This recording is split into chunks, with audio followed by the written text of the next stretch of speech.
El proceso de diseño bajo la teoría de Goodman modificado para una pieza de una máquina de construcción implica varias etapas clave. Se deben recopilar datos detallados sobre las cargas a las que estará sometida la pieza durante la operación, incluyendo cargas estáticas, dinámicas, así como también factores como vibraciones, impactos y ciclos de carga. Basándonos en las cargas y las condiciones de operación identificadas, se selecciona un material adecuado que cumpla con los requisitos de resistencia, durabilidad y otras propiedades necesarias para la aplicación específica. Se identifican las condiciones de funcionamiento del sistema, como también las condiciones y factores que afectan las propiedades de los materiales. Se precisa que el diseño debe ser conservador. En este caso tenemos en cuenta todos los factores, tanto de carga, de superficie, de factor de temperatura, factor de confiabilidad, para poder hacer un diseño acorde. Se utiliza software de ingeniería para modelar la geometría de la pieza y para validar también las ecuaciones teóricas, como en este caso con Excel. La teoría de Goodman modificado se utiliza para evaluar la fatiga cíclica de la pieza, considerando tanto las cargas estáticas como las dinámicas. Se calcula la vida útil esperada de la pieza en función de su diseño. Además también el material y cuáles van a ser esas condiciones de carga normales de funcionamiento. Con base en los resultados del análisis de elementos finitos y la aplicación de la teoría de Goodman modificado, se realiza un ajuste en el diseño de la pieza para mejorar su resistencia a la fatiga y prolongar su vida útil, sin comprometer su funcionalidad. Se realizan los diagramas, los cuales van a depender de los 4 casos seleccionados, y asimismo se va a documentar todo el proceso de diseño, incluyendo los análisis de resultados, es decir, de esas pruebas de ensayo, como también la selección de los materiales más adecuados. Bueno, acá podemos ver el esquema de cálculos en Excel para el factor de seguridad según Goodman modificado para la pieza de un engranaje del sistema de engranajes planetario. Se deja en claro que las casillas en verde son aquellas casillas que van a poderse modificar y van a alterar el resultado del factor de seguridad. Para este caso se establece que va a ser un acero ICSAE 4320.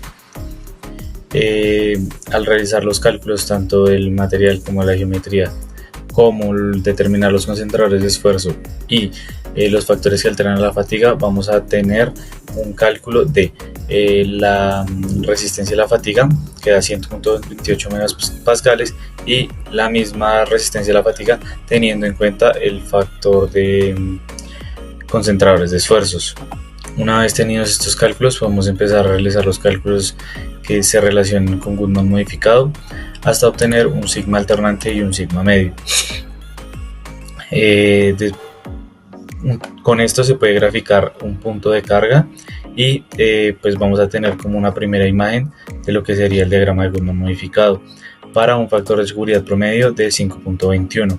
Más allá de esto debemos tener en consideración la variación de las posibles fallas. Para el caso 1 vamos a tener un factor de seguridad de 13.82, para el caso 2 un factor de seguridad de 4.7, para el caso 3 un factor de seguridad de 4.73 y para el caso 4 un factor de 4.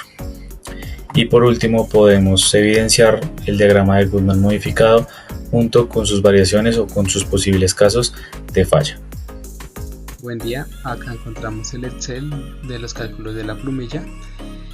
Encontramos la geometría y las cargas, en las cuales se puede variar dependiendo de lo que se requiere hacer.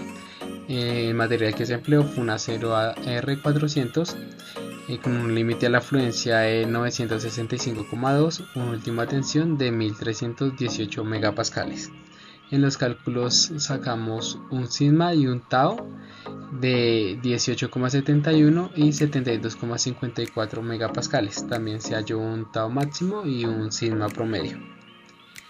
En los factores de seguridad hallamos factores de seguridad de energía de distorsión, el cortante puro y cortante máximo.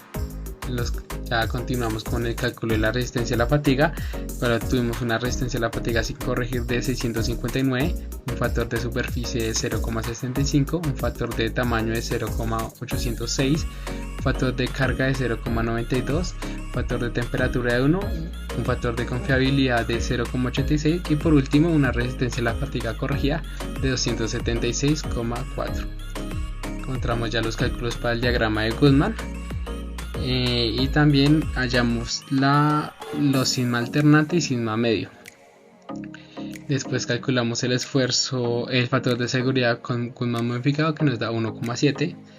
Encontramos los gráficos, los cálculos de caso de la falla, el 1, encontramos el 2 que nos dio 1,89, en el caso 3 nos dio un factor de seguridad de 1,79 y ya por último en el caso 4 nos dio un factor de seguridad de 1,678. Y con eso acabamos la explicación de este video. Muchísimas gracias. Hola, este es el Excel con el esquema de cálculos para el cálculo de los factores de seguridad pedidos en Moodle. Entonces llegamos a resultados de sigma prima alternante igual a sigma prima medio igual a 44.04 megapascales, asumiendo que la pieza está expuesta a esfuerzos repetidos. Entonces con estos esfuerzos llegamos a que la resistencia sin corregir a la fatiga es de 282.5 megapascales.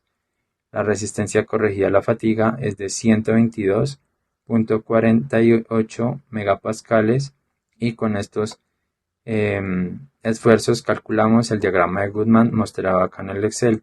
Entonces nos pedían también calcular el factor de seguridad para los casos de falla. Entonces para el caso 1, donde sigma alternante es constante y sigma medio es variable, tenemos un factor de seguridad de 4.56. Tenemos el caso 2, cuando sigma alternante es variable y sigma medio es constante, tenemos un factor de seguridad de 2.1.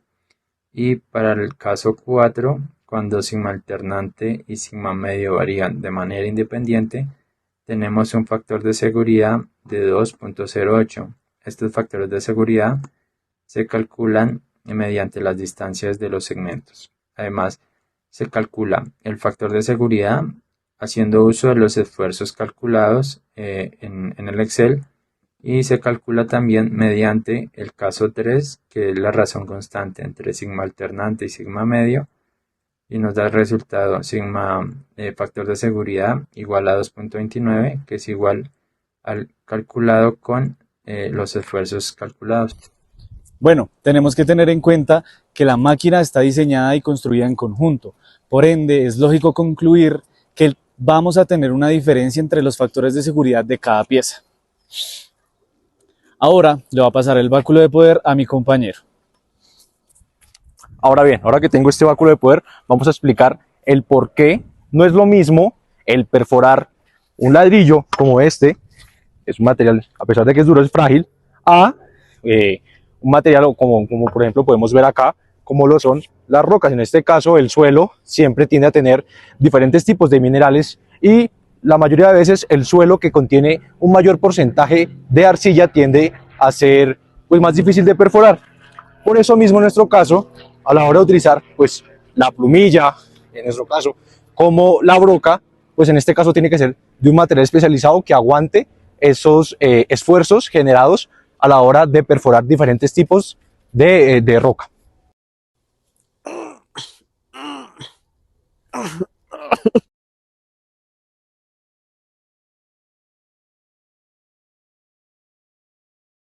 Una vez hemos realizado los cálculos para identificar cuáles son las cargas a las cuales vamos a estar sometidos, vamos a determinar que vamos a estar sometiendo la máquina a esfuerzos normales y cortantes, los cuales se van a transmitir desde la plumilla hasta lo que es el brazo y asimismo a la base.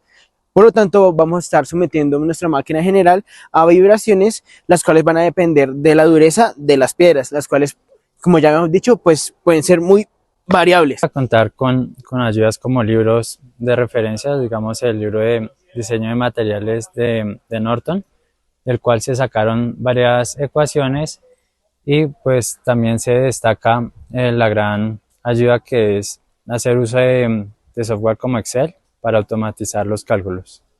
La estimación de los materiales fue validada por el factor de seguridad.